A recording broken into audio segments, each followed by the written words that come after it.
สวัสดีค่ะเรามาฟังกันต่อเป็นการพบรักในคอฟฟี่ช็อปตอนที่2ตอนจบค่ะ He takes in her hand gestures her body language they open and inviting he noticed her dark brown eyes light up as she talks about how passionate she is for her craft.Her smile gives him a tingle of warmth through his bones. One that until that moment he had never felt before with her. All the while, she noticed his body language too.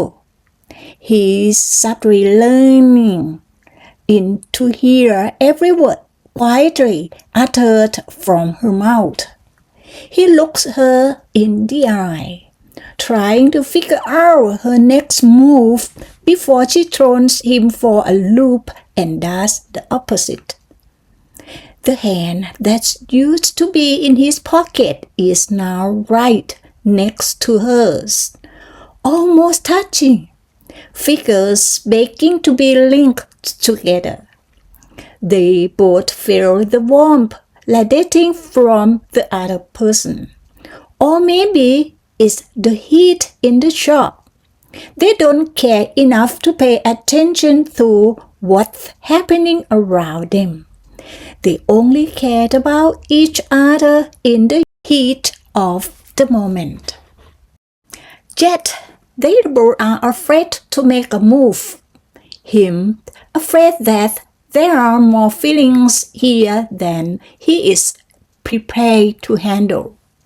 From both sides, her afraid that he is going to break her heart and leave her with all the shattered pieces. Just like he did in high school. All these feelings of wanting, and yet no actions made. So they just sit there chatting.Desperately hoping that the other is going to reach out and throw a lob to hold on to. A hope that there is a small chance for a romance to begin. Alas, she looks at her phone and sighs. She lets him know that she has to leave in order to make her next class. She asks if she could see him again.He agrees vehemently, giving her his cell number, the same number from high school, the same number that at one point she knew like the back of her hand. It's good to know the little things haven't changed. She gives him one last hug, saying it was nice to see him.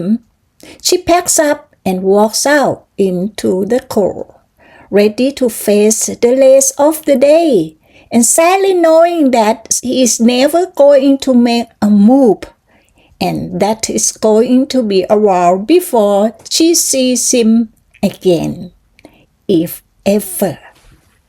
He continues to sit there, stunned by what just happened.He realized that half of his heart just walked away with her, and there is nothing he can do to stop it.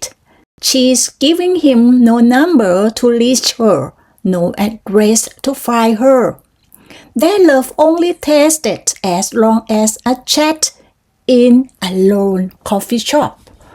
All he has from their interaction is a receipt.for a cup of coffee and regret that he didn't run after her. He comes back to the same old coffee shop the next day.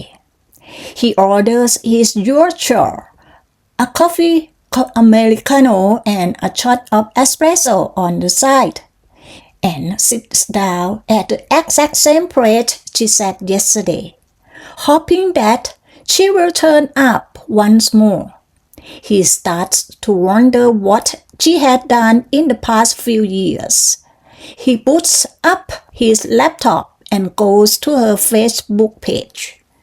He glances at the profile picture and she is happy or at least it seems to be that way.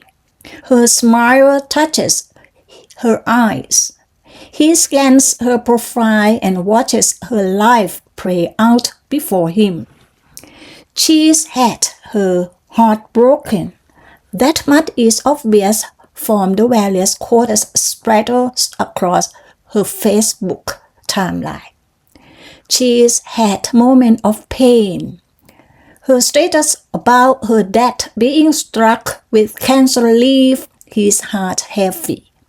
But above all, he comes to the realization that despite knowing her, he really doesn't, and he really wants to know her.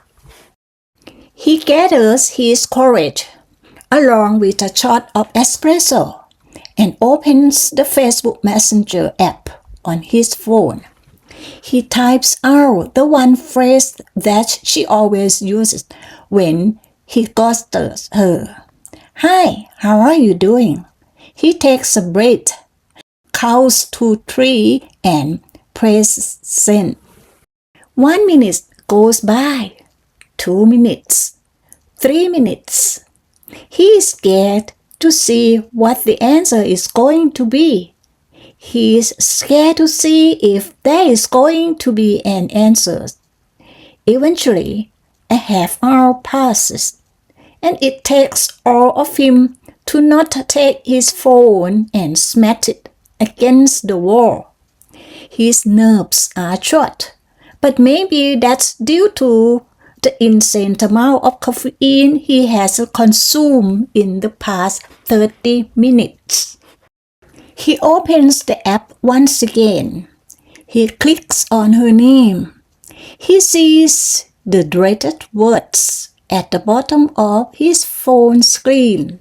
Seen at 1:42 p.m. She read it. In fact, she opened the messenger 2 minutes after he sent it, and there's no answers. He's heartbroken.